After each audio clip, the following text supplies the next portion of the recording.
Hey everybody, welcome into Old 83. Hey, here's a video on my medical kit, my trauma kit that I have in my EDC backpack. That video has gotten a lot of views on it so far, and I figure people are interested in what I have in there. So I'm going to go into a little bit more detail for this trauma kit. Hopefully this is something where you guys can learn a little bit and hopefully get some of these things in your medical kits. Let's check it out. Alright, so before we jump into this, I wanted to mention that a lot of this is going to be useless unless you have some medical training.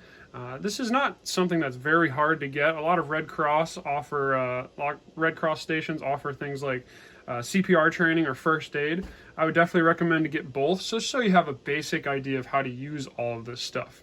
This stuff can be very valuable. It can be used to save someone's life, and if you know what to do with it, you can make do when you don't have the perfect equipment. So this kit is designed to kind of give you a broad spectrum of things that you can handle, and hopefully that way you can be the most effective when saving someone's life. You never know when you're going to need to save someone's life. Maybe it's an accident on the road. I could have mentioned any other innumerable instances where you might need something from this. So just wanted to say this is a very important deal. You want to make sure that you are ready for situations like this. Things with the unrest in our world today, you never know when something might happen. So let's get into this here. Okay, so the first part of the kit, and you could say the most important, is what it's all kept in. This is a makeup bag that I repurposed for my wife. It's from Estée Lauder, so you know this is a fancy channel when you look at that. But we have this. It's great. It's nondescript. I like the nondescriptness of it.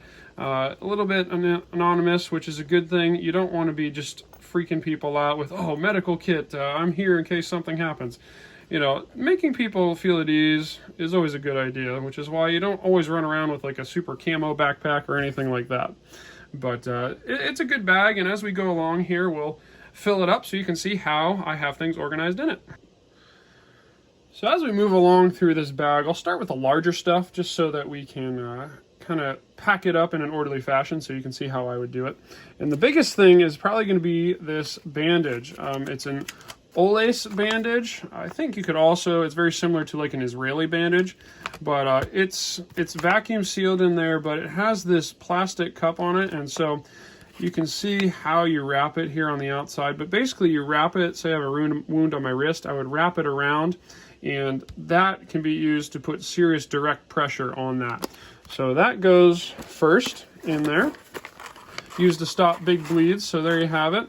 And then next we have this occlusive dressing, and this is a chest seal. So if you have a sucking chest wound, I guess a good example would be a gunshot. You can slap this on it, and that lung will hopefully not collapse as much from getting all the air into it. So that goes on the outside there, gives it a little bit of structure in the bag.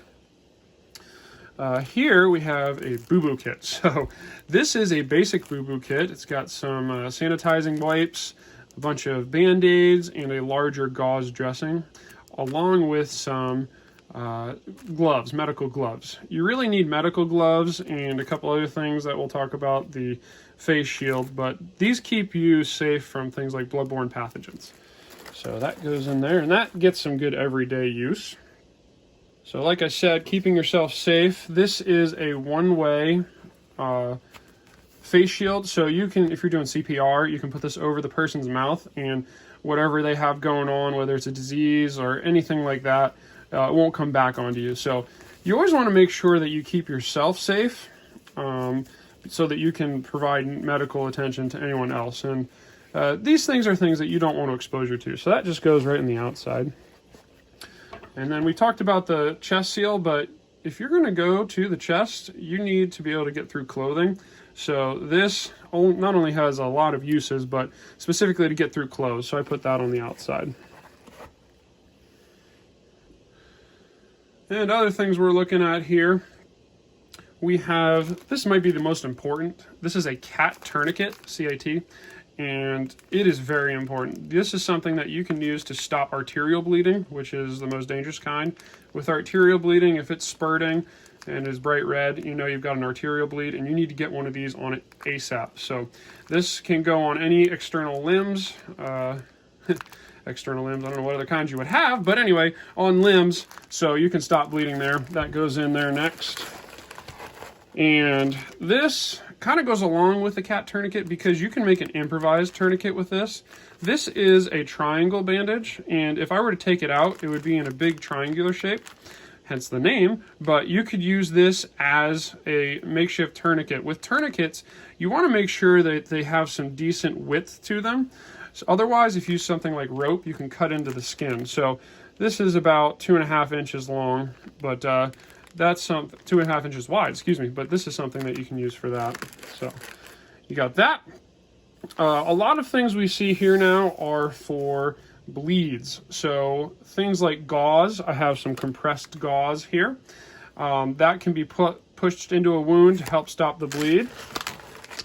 Some other gauze wrapping, again used to stop bleed. Absorbent stuff. Hence we see the feminine products here. These you can slap on, they make an excellent dressing because they are so absorbent. So those are critical to have. You do want to stop that bleeding on there. Then with those you can put some compression on with tape, keep things in place. And same deal here with the Olays Bandage. Control wrap can help control things, keep things in place. So that's very good. And then one thing else, today's day and age, see these everywhere, pocket masks. But, you know, if something big happens, if you're in a traumatic situation, maybe there's dust flying everywhere. Maybe, I think back to 9/11 when those buildings fell.